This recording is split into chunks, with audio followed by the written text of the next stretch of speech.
अस्सलाम वालेकुम नज़ीम, मेरा नाम बादल अब्बासी है। आज आपके साथ एक दिलचस्प कहानियों को संजीदा बातें शेयर करने जा रहा हूँ। आपसे एक कुछ सवाल भी पूछूंगा, आप देखते रहिएगा क्योंकि ये वीलॉग सिर्फ सुनने का नहीं, सोचने और जवाब देने का भी है। चलो नाजरीन शुरू करते हैं। सबसे पहले एक अजीब वाकया। भारतीय पायलट ब्रिज पार का त्यारा पाकिस्तान में लैंड हुआ। क्यों हुआ? क्यों पाकिस्तानी एयरफोर्स ने इसे मजबूर किया? पाकिस्तानी एयरफोर्स के ऑफिसर का ब्रिज पार से क्या ताल्लुक था? ब्रिज पार्क ने इससे कहा, बस जी दाने पानी दी गल है, यानी दाने पानी की बात है। क्यों कहा? इसकी तफसीलात में आगे चल के आपको सुनवाऊंगा, मगर पहली जो मेरी एक आपसे रिक्वेस्ट है, दोस्तों मेरे देखने वालों, प्लीज मेरी बात सुनिएगा।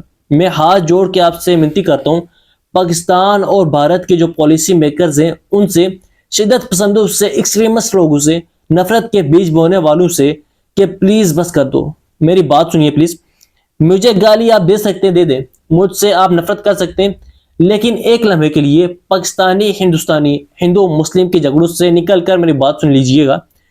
तुमने ये किया, तुमने वो किया, इस हाहाकार से आप बाहर आ जाएं प्लीज।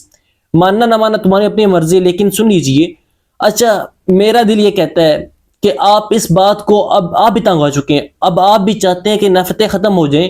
भारत की बात करते हैं। हाल ही में फरवरी 2025 में विकी कौशल की एक फिल्म है छावा, वो रिलीज हुई। ये फिल्म जो है वो संभाजी महाराज की जिंदगी पर बनी। अब संभाजी कौन थे? छत्रपति शिवाजी महाराज के बड़े बेटे थे। महाराज सल्तनत के दूसरे बड़े चक्रवर्ती वो 14 अप्रैल 1957 को पैदा हुए थे। इनके वालिद शिवाजी ने मारठा सल्तनत को मजबूत किया और 1681 में इनकी जो वफात होती है, उसके बाद संभाजी तख्त पर बराजमान होते हैं। इनका दौर हुकूमत 1681 और 1699 तक रहा। संभाजी को बहादुर जंगजू और हिकमत अमली का माहिर समझा जाता था। उन्होंने मुगल बादशाह औरंगजेब के खिलाफ सख्त मज़ामत की, कई जंगें लड़ी, अपने वालिद की सल्तनत को संभाला, लेकिन इनका दौर चैलेंजेस से भरा हुआ था। 1699 में औरंगजेब ने इन्हें गिरफ्तार किया और बहुत जुल्म के बाद कत्ल कर दिया। इनकी कुर्बानी मारठा तारीख में एक अजीम और गमगीन बाब है। अब इस फिल्म की बात करते हैं जिसका नाम है छावा। इसमें संभाजी की कहानी को दिखाया गया है, लेकिन इसमें औरंगजेब को विलन के तौर पे पेश किया गया। नतीजा, भारत में मुस्लिम मुखालिफ जज्बात बढ़ के अच्छा नागपुर में लोगों ने औरंगजेब के मकबरे को मसमार करने के मुतालबात भी शुरू कर दिए। कशीदगी बढ़ी है। मैं कहीं औरंगजेब का सपोर्टर नहीं हूं, लेकिन फसादात फूट पड़े। दोस्तों आप क्या समझते हो? क्या 350 साल पुराने वाकयात को फिल्मों के जरिए आज अगर नफरत फैलाने के लिए इस्तेमाल किया जा रहा है तो क्या ये ठीक है? क्या तारीख को अमर के लिए नहीं इस्तेमाल किया जा सकता, बल्कि लड़ाई के लिए इस्तेमाल करना जरूरी है? मेरा दिल कहता है कि नहीं। आपका क्या ख्याल है? आप मुझे बताइए कमेंट्स बॉक्स में कमेंट करके। अब एक और तरफ देखते हैं। कुछ दिन पहले होली का त्यौहार था, सबको होली मुबारक, जो हमारे जो भारत से लोग देख रहे हैं। इस दिन जुम्मा भी था। अब भारत के कई इलाकों में जो हिंदू हमारी कम्युनिटी है, जो मुसलमान है, उनके दरमियान झगड़े हो गए। सब खबरें ये आई कि मसाजिद को कपड़ों से डाम दिया गया ताकि होली के रंगों से बचाया जाए।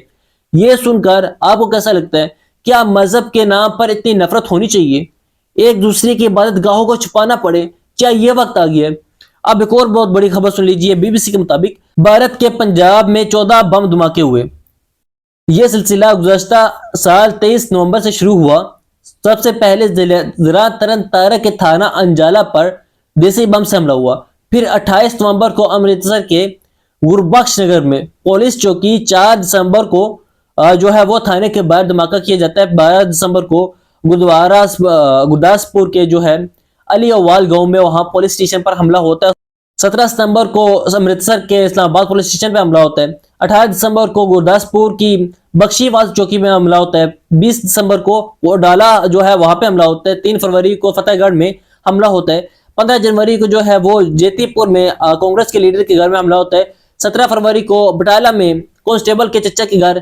11 मार्च को ठाकर दरवाजा पे गरा मंदिर पे। 16 मार्च को जो है जलंधर के रसूल गांव में धमाका होता है। भारत की जानिब से कहा गया है कि इसके पीछे पाकिस्तान ISI का हाथ है। नरेंद्र मोदी बैनुल-अक़वामी सतह पर पाकिस्तान को दहशतगर्द कह रहे हैं। राजनाथ सिंह ने हॉलैंड के वजीर से कहा कि पाकिस्तान को असलहा ना दो, वो दहशतगर्दी फैलाता है। आप क्या कहते हैं? ये इल्जाम दुरुस्त है कि सिर्फ सियासी खेल है कि एक दूसरे को सियासी मुखालफत का सामना करने के लिए किया जाता है। अब पाकिस्तान के क्या स्टार्ट है?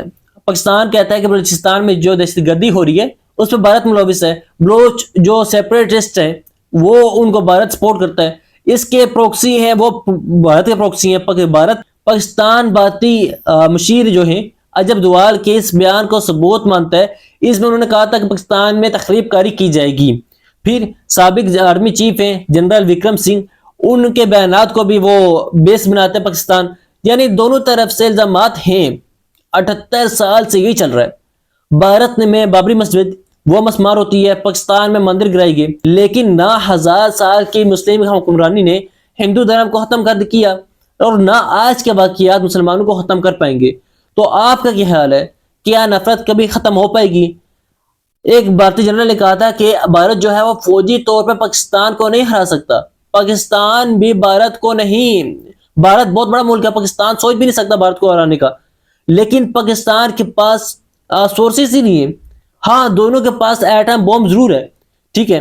نیچر فوڈ کی ایک رپورٹ ہے، وہ کہتی ہے کہ اگر 100 آدمی واقع ہوں، ہر ایک 15 کلو ٹن کا ہو تو 12 کروڑ لوگ فوری مارے جا سکتے ہیں۔ دھول فضا میں پھیلے گی، سورج کی روشنی رکے گی، نیوکلیئر ونٹر بنے گا، ایک درجہ حرارت یعنی ٹیمپریچر گر جائے گا، فصلیں تباہ ہو جائیں گی، تو لوگ بھوک سے متاثر ہو سکتے ہیں۔ یہ سن کر دل نہیں دل جاتا آپ کا؟ بتائیے ذرا، لڑائی سے کون جیتے گا؟ ہیروشیما ناگاساکی آپ کے سامنے، آپ کو یاد ہوگا۔ اب دنیا کی طرف آپ دیکھیے، یورپ میں برلن کی دیوار گری، فرانس اور برطانیہ آج دوست ہیں۔ ٹیپو سلطان نے برطانیہ کے خلاف فرانس سے مدد مانگی تھی، جو لوگ تاریخ جانتے ہیں ان کو اس بات کا پتہ ہوگا۔ وہاں ہم کیوں بدل سکتے؟ وہ دشمن ازلی دشمن وہ بدل گئے، ہم نے کیوں نہیں بدل سکتے؟ اب میں آتا ہوں اس واقعے کی جانب جو میں نے شروع میں لکھا تھا کہ اس قصہ کچھ یوں ہے۔ اسلم ملک صاحب ایک پاکستانی صحافی ہیں، انہوں نے اپنی ایک فیس بک وال پہ ایک 90 سالہ ریٹائرڈ پاکستانی ایئر فورس کے افسر کا واقعہ لکھا۔ انہوں نے لکھا کہ 90 سالہ ریٹائرڈ ایئر فورس افسر بتاتے ہیں کہ 6 ستمبر کو پسور کے قریب بھارتی جو نیٹ طیارہ ہے وہ اتارا گیا۔ F-104 سٹار فائٹر نے اسے پکڑا۔ پائلٹ فلائٹ لیفٹیننٹ حکیم اللہ تھے، برج پال جو بھارتی پائلٹ تھے، وہ اترا کھیت میں گھاس کاٹتے شخص سے وہ پوچھتے ہیں کہ کیڑی تھا ہے، جواب ملتا ہے کہ پسرور ایئر فیلڈ۔ اسے قیدی بنایا گیا، بریگیڈیئر کے گھر لے کے گئے ان کو، پائلٹ صاحب کو۔ خیر دونوں FC کالج لاہور میں ساتھ پڑھتے تھے۔ بریگیڈیئر بولے بجپال تو اتنے کی کریں؟ وہ بولا کہ جناب دانے پانی دی گل ہے۔ بعد میں بجپال پاکستان نے ان کو بجپال کو واپس بھجوا دیا، مگر وہ جب بات کر گیا نا دوستو، وہ بولنے والی نہیں تھی۔